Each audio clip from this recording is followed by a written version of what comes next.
வணக்கம். சிதைக்கர் உணவே மருந்து மருந்தை உணவு. நமக்கு உடல்ல உள்ள கழிவுகள் நம்ம சாப்பிட்றதுல நிறைய கழிவுகள் அதிகமாகவே இருக்கும்.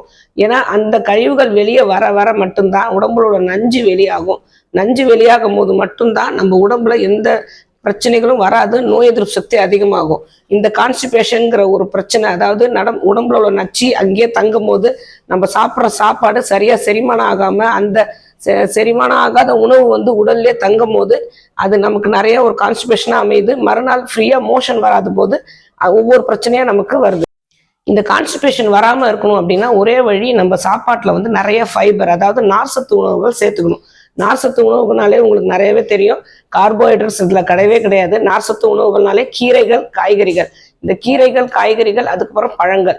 பழங்களை ஜூஸாக இல்லாமல் அப்படியே சாப்பிட்டோம்னாலே நிறைய நார்சத்து கிடைக்கும். முக்கியமாக ஆரஞ்சு சொலையில தோல்லாம் உரிச்சிட்டு அப்படியே சாப்பிடணும். கொய்யா பழம் விதையோட சாப்பிடணும்.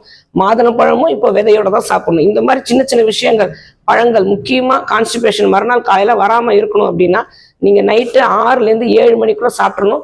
ஒரு 12 hours அது செரிமானம் அதிகமாகிறதுக்கும் ஒரு சின்ன நடைப்பயிற்சி செஞ்சுட்டு தூங்கிட்டோம் அப்படின்னாலே காலையில் ஃப்ரீயாக உங்களுக்கு மோஷன் வந்துடும்.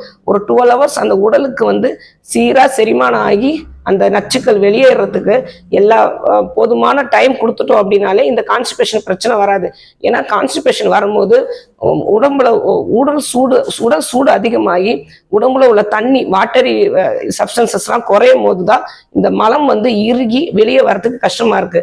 அதுக்கு உடல் குளிர்ச்சியா வச்சுக்கணும்னாலே எப்போதும் சொல்றது தான் ஆயில் பாத்து, மோர், இளநீர் இதெல்லாம் குடிச்சிக்கிட்டே வரணும்.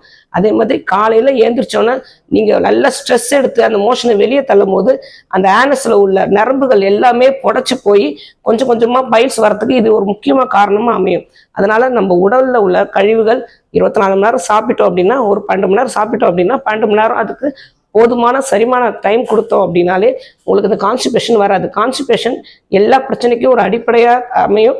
இந்த கான்ஸ்டிபேஷன் இல்லாமல் பார்த்துக்கிட்டாலே நமக்கு மலச்சிக்கல் அப்படின்னு சொல்கிறோம் இல்லையா, இதை நம்ம இல்லாமல் பார்த்துக்கிட்டாலே அப்படி நமக்கு எந்த பிரச்சனையும் வராது, நோய் எதிர்ப்பு சக்தி அதிகமாக இருக்கும். வேறு எதை பற்றி பேசணும்னு நீங்கள் நினச்சாலும், ஏதாவது கமெண்ட் பண்ணாலும் தாராளமாக நீங்கள் கமெண்ட் பண்ணலாம். உங்களுக்கு எந்த நோயாக இருந்தாலும் சரி, எந்த பிரச்சனையாக இருந்தாலும் சரி, சித்தா கேரை அணுகலாம்.